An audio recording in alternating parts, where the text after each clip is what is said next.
Satu, dua, tiga. Assalamualaikum warahmatullahi wabarakatuh. Perkenalkan, nama saya Teguh Pratama. Saya berasal dari kelas KPIE dan di sini saya akan menjelaskan tentang materi bab 1 yaitu studi ilmu hadis. Oke, di sini ada terminologi hadis. Hadis secara etimologi merupakan isim masdar dari kata kerja hadatsa yaditsu hadisan yang berarti komunikasi, cerita, percakapan baik dalam konteks agama maupun duniawi atau dalam konteks sejarah atau peristiwa dan kejadian aktual.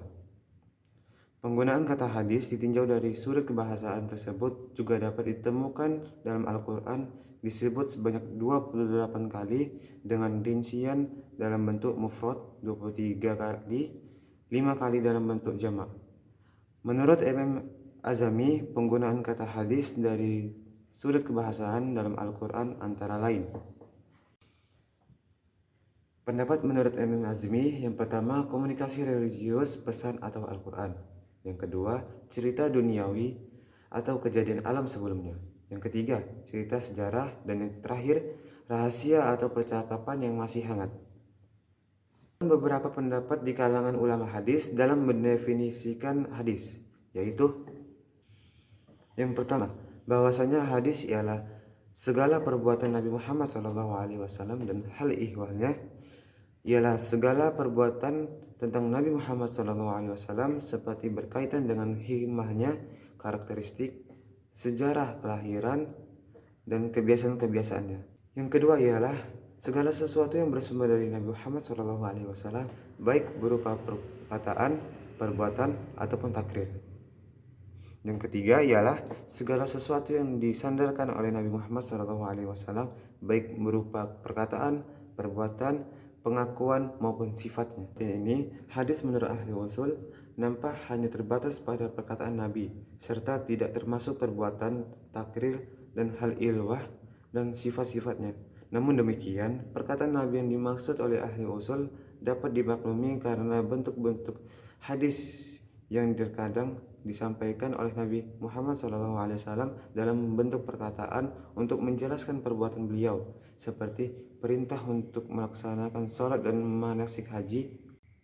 Namun demikian, perkataan Nabi yang dimaksud oleh ahli usul dapat dimaklumi karena bentuk-bentuk hadis yang lain terkadang disampaikan oleh Nabi dalam bentuk perkataan untuk menjelaskan perbuatan beliau, seperti perintah untuk melaksanakan sholat dan manasik haji. Dengan kata lain, bahwa hadis menurut mereka adalah segala sesuatu penjelasan Nabi SAW yang dapat dijadikan dalil dalam menetapkan hukum syarah, hukum taklif.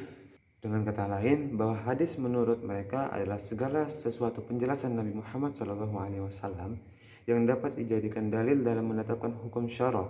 Yang pertama wajib, yang kedua haram, yang ketiga mandub, yang keempat makruh, dan yang kelima mubah, sesuai dengan sigat yang ditunjukkannya. Sunnah secara etimologi berarti jalan lurus dan berkesinambungan yang baik maupun yang buruk. Sebagaimana yang dikatakan oleh Rasulullah SAW, barang siapa yang merintis suatu jalan yang baik, maka ia akan memperoleh pahalanya, dan juga pahala orang yang mengamalkan sesudahnya tidak mengurangi pahala yang demikian. Dan siapa yang merintis jalan yang buruk, ia akan menerima dosanya dan dosa yang mengamalkan tanpa mengurangi dosanya sedikit pun. Khabar dan athar. Khabar menurut bahasa berarti an-nabah, yaitu berita, sedangkan menurut istilah ada beberapa pendapat.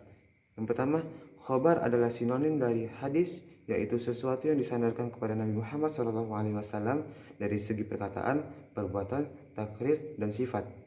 Yang kedua, khabar berbeda dengan hadis.